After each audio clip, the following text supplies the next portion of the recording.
So, Mr. Scheufele, actually, we were just discussing something very interesting. You know, we have a world that, from an economic perspective, is a little hard to predict where we are. You know, but amidst fluctuations, or I could even say turmoil, it seems that people really focus in on authentic watchmaking. To me, I think that it's often expressed by extraordinary achievement in terms of complications, and also oftentimes also related to métier d'art. And these are two things that I know are very dear to your heart. But can you tell me from your perspective, why do you think it is that there's a human psychology to seek out that which is most authentic during these periods? I think that it's sort of a coming back to the source. We are looking at watchmaking today in a more classical manner. Watches become smaller, more discreet, more subdued, but ever so more intricate and interesting inside. I think that's one side. The other side is, of course, complications as a counterpoint to everything electronic and everything digital, and a sort of a chaotic digital surrounding. These complications really help you to resist and looking at things in the long term. Yes. And I think that's the beauty about this traditional watchmaking. Still always with innovations as you go.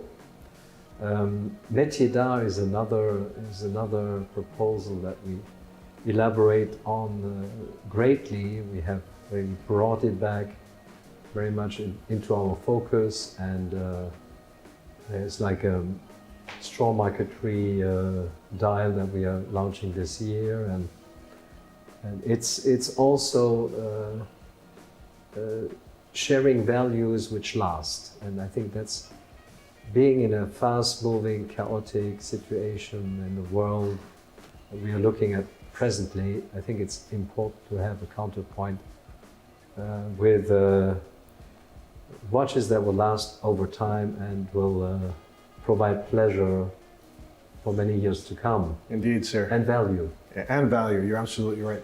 It's as if these type of watches militate against the ephemera of the digital world that we're confronted by almost all the time. And I find that to be incredibly charming about that. Now, you mentioned classic proportions, you mentioned craft, you mentioned complications, you mentioned authentic watchmaking. I would say, sir, that there is a watch on this tray that to me embodies that incredibly well. It is using a new case that you designed for LUC, so a 40.5 mm bassinet case with soldered lugs, which almost no one is doing. Yes. And inside of that is not only a perpetual calendar with grand date, or big date in English, but also a COSC certified stop seconds Geneva seal flying tourbillon. I speak of this watch, of course, sir. So yes, indeed, this watch for us is also a little bit not only going back to the roots of our first perpetual calendar, but also redesigning what we believe is the perfect case for this movement today. And something very dear to my heart, we added this beautiful flying tourbillon to the existing perpetual calendar, which still, with its functions, but also the functionalities, the big date, and relatively well-readable indications, is, I think, a perpetual calendar among the top tier. And yeah, it's really it's a beauty. And interesting enough, we introduce a new bracelet which you can interchange yourself very easily. If today you're more like me in green, this would be perfect, but tomorrow, if I'm wearing a blue suit, I may want to change bracelet, and I can easily do that. spectacular. I love how you always take the difficult route initially, but in the end it yields the best results. Talk to me about soldered lugs, because this is something that I love. It really harks back to me to the golden age of case making with some of my favorite case makers like Croisier or Gerlach, with Chopard frère. But no one's doing it today because it's that much harder. Well, soldered lugs really goes back to the basics of handmade case making. And as we are in a process of introducing more and more handmade capacities again within our entire manufacture, this was really something that I wanted to reintroduce, and which was not easily done, I must admit, because we had to retrain our craftsmen, and we even had to persuade them that this is the right way to go. And now they're really proud of what they managed to achieve. And the interesting thing, if you want a case looking like this, bassiné, and with a brushed surface, perfectly brushed surface on the side, the only way is to have soldered lugs, because you could not have both at the same time.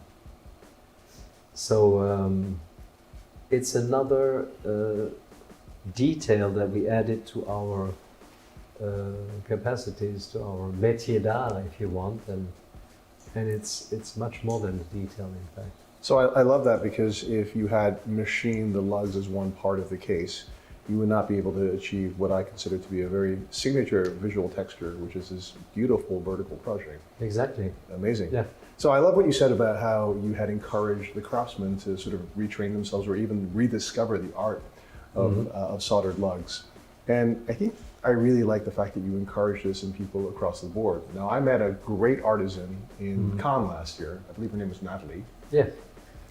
I love her because she started initially doing angling or beveling. Then she became an engraver. And at the time you had mentioned, she's actually also teaching herself marquetry, straw marquetry. Yes. And we see the first examples of this here in this beautiful watch, Quattro with a jump hour indicator, in straw marquetry. If you didn't know it was made by hand, you would not believe it's made by hand, but it is. That's absolutely gorgeous. It's just gorgeous. And the whole thing was coupled with our beautiful four-barrel movement with just one hand, so you can really enjoy the entire marquetry and not even, and almost forget about time. Yeah, it's really lovely because it's a very calm way of expressing time. But underlying that is also a technical marvel. I mean, in the context of when this was released, was it 2000? 2000, yes. It was, I think... The Quattro technology that we introduced in 2000, which was patented then, and we are still the only ones to exploit this this technology, and featuring these four barrels which are interconnected and work like one barrel. Right. And basically, in another watch with two hands and a second hand, it is actually a chronometer. Yes, it's cost certified as well. It's cost certified. Remarkable. And I know actually you actually have greater than 7 days of power reserve. You just stop it. So you basically get 8.5 days. Yeah. With about 1.80 meters of spring. Right. Which, if you were to put it, you add the four barrels and pull the spring out, you would have 1.80 meters of spring. And you have now used also this beautiful case which you introduced Exactly. in the perpetual calendar in this jump hour watch, and the result is really charming. Now this is an interesting timepiece because it is a collaboration with Geneva's watchmaking school, from what I understand. Yes, indeed. We started a collaboration with the Geneva Watchmaking School in 2004. And in 2010, we actually finished reconstructing the École d'Horlogerie movement for the Geneva Watchmaking School, which subsequently they've been using for all their students. Every student at the end of 4 years will walk away with one of these movements that he or she decorated entirely, put together entirely, cost certified entirely. Wow. And we provided all the blanks. And what you see here is a Geneva watchmaking movement is a pocket watch movement. Right. And this is a smaller version. And what we did now, we also provide a moon phase aperture that fits on this movement. And so the students will be able to also make a small complication during their 4 years Nice. of course. And it's a wonderful, I think it's a wonderful way to support the trade, because you know, basically if we don't do it, who will do it? And also to commemorate our relationship with our partnership with the Geneva Watchmaking School, we are proposing 20 limited edition of 20 watches using that movement and the astronomical moon phase, which you don't have to adjust for 122 years. Fantastic. And am I correct that that's a hand-hammered moon phase indicator? Yes. In gold? Yes. Lucky students.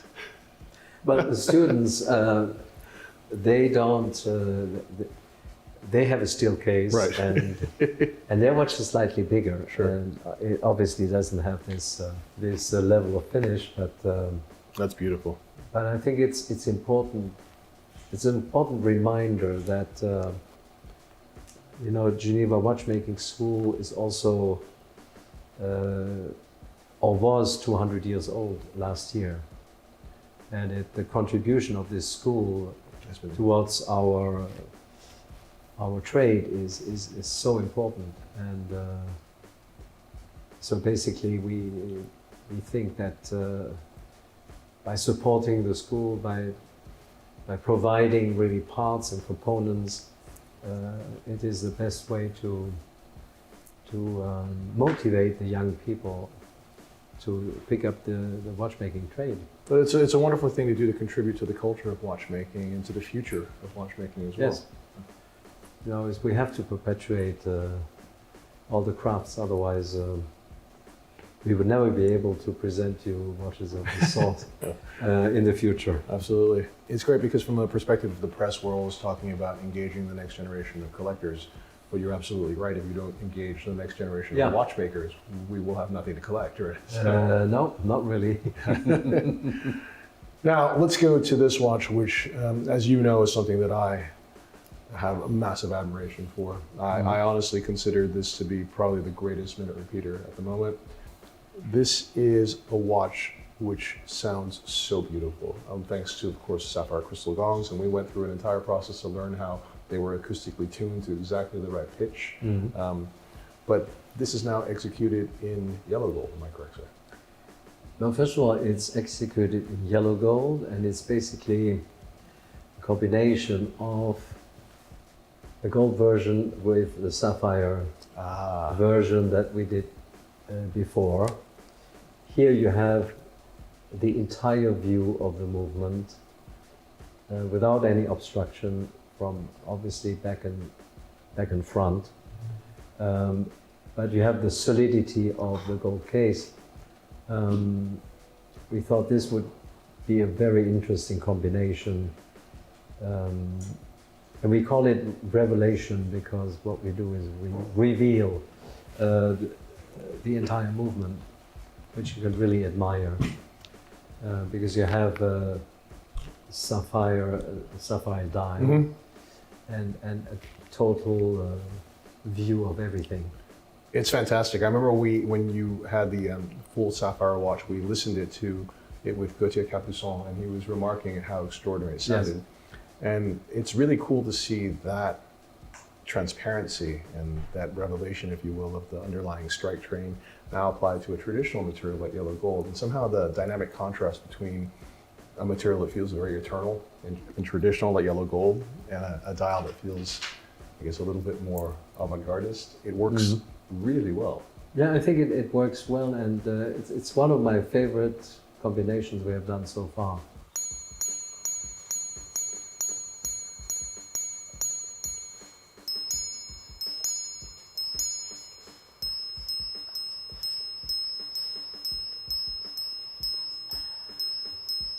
That is truly phenomenal sounding, Peter. I mean, it's incredible, right? The quality of the song, the acoustic properties of it, the loudness of it, it's just extraordinary. You know? No, I keep the tradition up, and I listen to every single piece that leaves the workshop. Do you? Oh, I love that.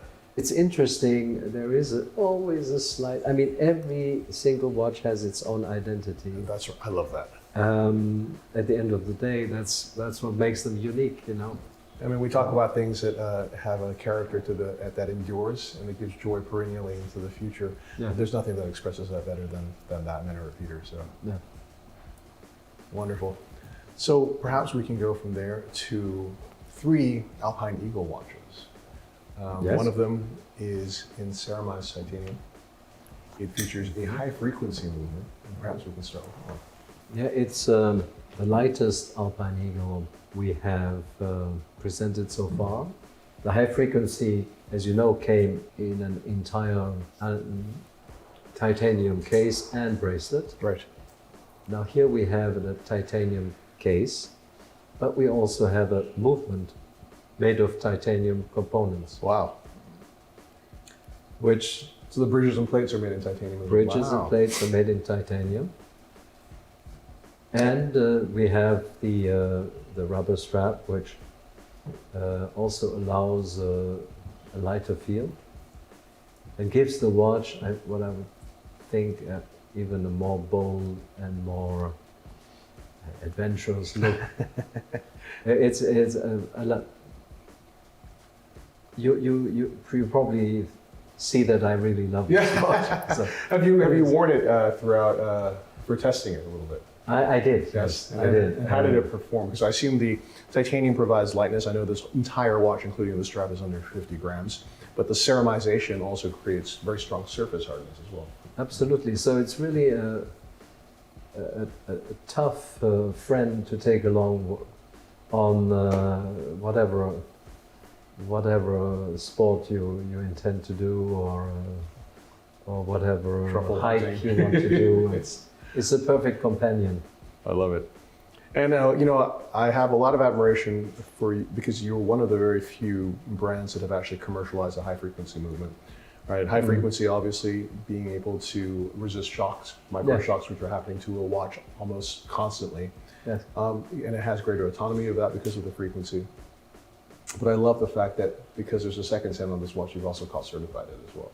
And that is really impressive because there's so many people who are have created things that are theoretically advantageous, but very few people are actually willing to put their money where their mouth is and say, well, let's actually show you the results of it.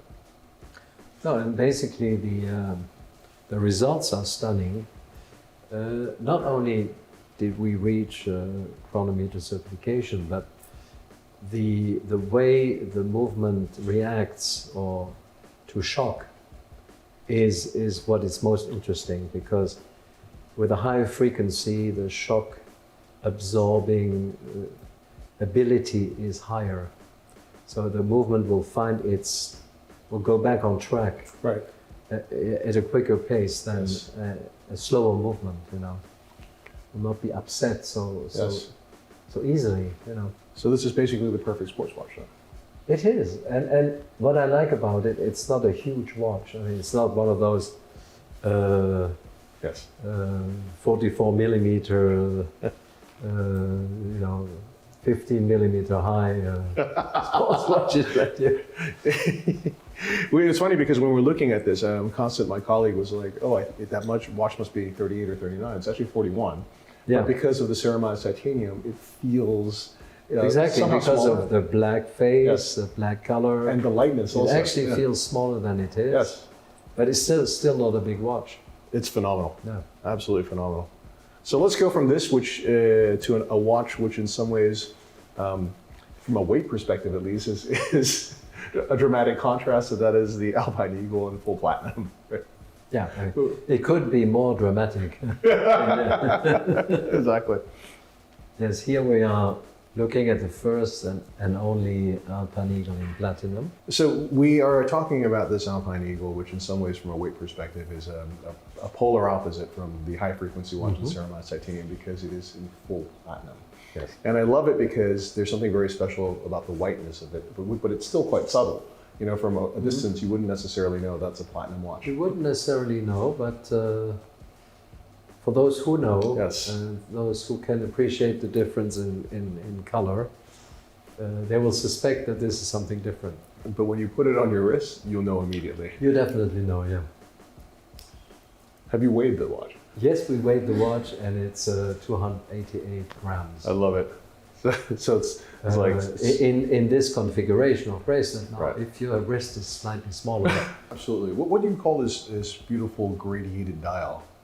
we were thinking of a mountain lake which is frozen and reflecting different depth underneath. You would have different colors. So just imagine you're looking down at this mountain lake, and the deeper parts are more. And then you look at the frozen parts, and you get this kind of pattern. That was the idea. It's very charming. Yeah, I think it suits the color of the platinum. It's underlines the elegance of the, and most importantly, also this is the first Alpine Eagle with this center second hand. Right. No date, but the 196. It's an exclusive movement for Right. this watch. So there's a center second version of the 1.96. Yes, basically. exactly. That's really cool. Yeah. So this watch really is kind of an experiment on several different levels to unveil new innovations. Totally. Yeah. We looked at the perpetual calendar earlier with your stop seconds flying tourbillon, which is cost certified. Mm-hmm. We also have that same movement in an Alpine Eagle in steel. Tell me about that watch, please. Well, we introduced the Flying Tourbillon Alpine Eagle not too long ago, but with a much darker blue, the Alleged blue dial. Right. And we thought that this would be much more fitting. It's a bit of an ice blue dial, which I think is a much more subtle combination than the darker blue. And here we are really looking at a new dial, but also at a very rare timepiece because we're not making many of these as well. And since Patek stopped making the 5101, it's the only cost certified tourbillon, with the exception of Ferdinand Berthoud, of course, which is another brand that I That's another story. I have to say, I'm getting quite used to the weight of this watch. It feels great. So can I talk to you a little bit about the Quattro movement? We mentioned it earlier Yes. when we were looking at your wonderful jump hour watch, but you've got two versions of that as well in a contemporary fourth version of the Quattro, if I'm not mistaken. Maybe we can look at this one. Again, it seems like a blue or frosted blue is kind of really appealing somehow this season. Please tell us about that. Well, again, it's a bit heavier than it would be in white gold, Right. because it's platinum. And we thought that after 25 years, it's time to make a revival for the Quattro, because the Quattro movement is still, as we said before, one of the only cost-certified marathon runners around. Yes.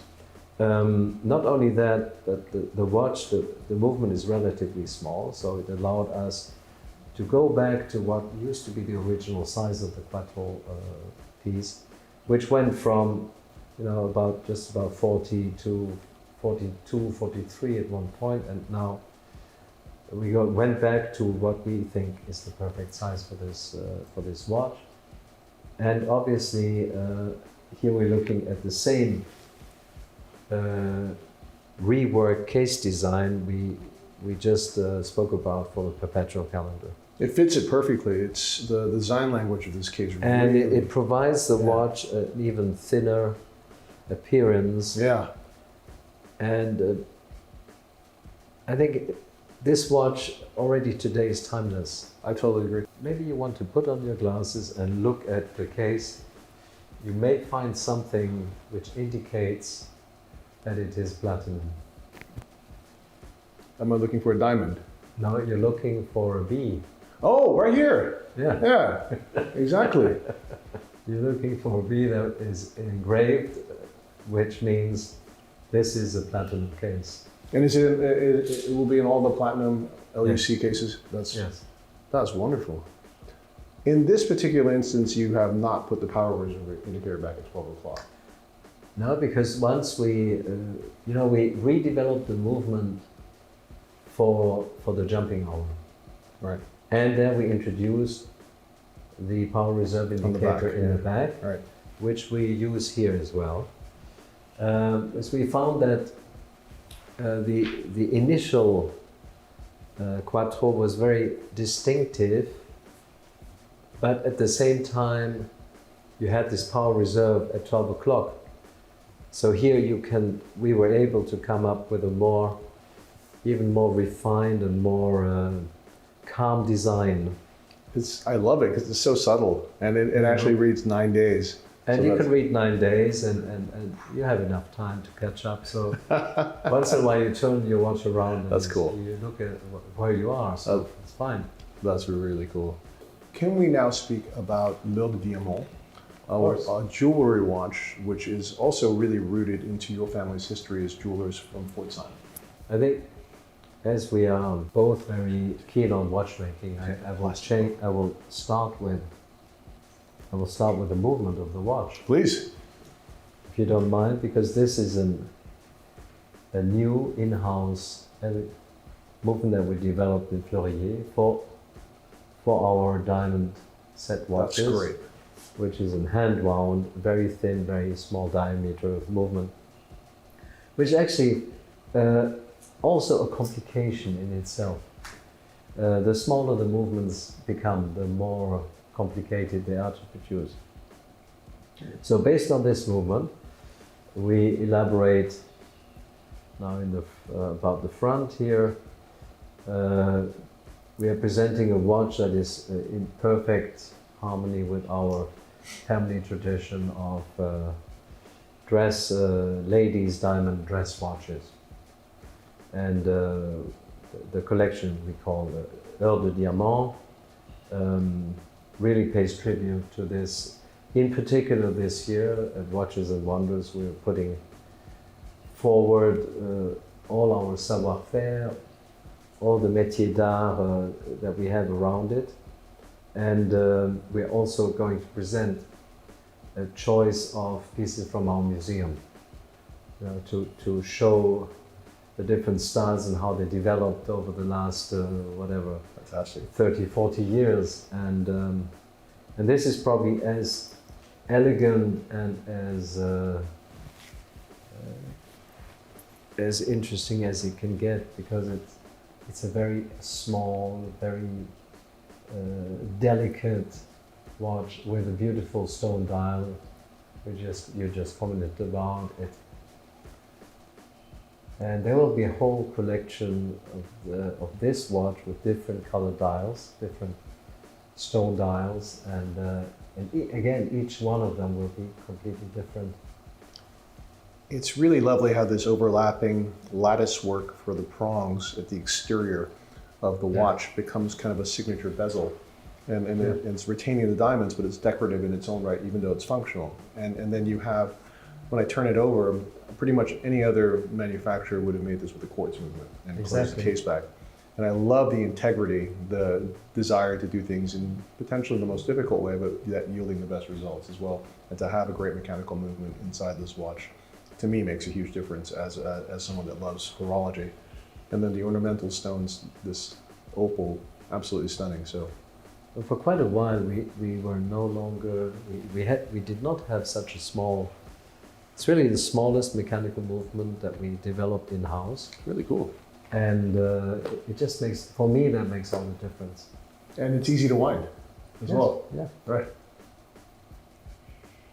It's great because it's like, with a jewelry watch, somehow if it's challenging to wind, it kind of destroys the entire purpose to have a mechanical movement. Yes. And it's effortless to wind, which is really which is really You lovely. can be sure that I was watching that over that side of things. Fantastic. Mr. Scheufele, thank you so much for your time. Great collection of watches. I know that's not all for this year, although it's already quite significant. I don't want to give away too much, but yeah, it is really going to be a monumental year for Chopard, Lucy, and Chopard. Well, I think that we've been working quite hard. You certainly have, sir.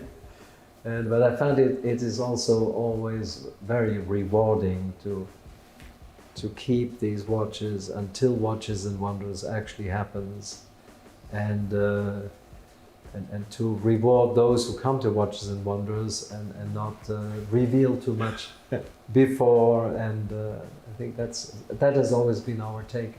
I love Watches and Wonders. I love watch fairs in general, Yeah. and I love the community and the excitement and every dimension of it. I'm really looking forward to this Watches and Wonders again, and yes, the excitement is that you can feel in the air. It is palpable indeed. Thank you so much for your time. Thank you. Thanks.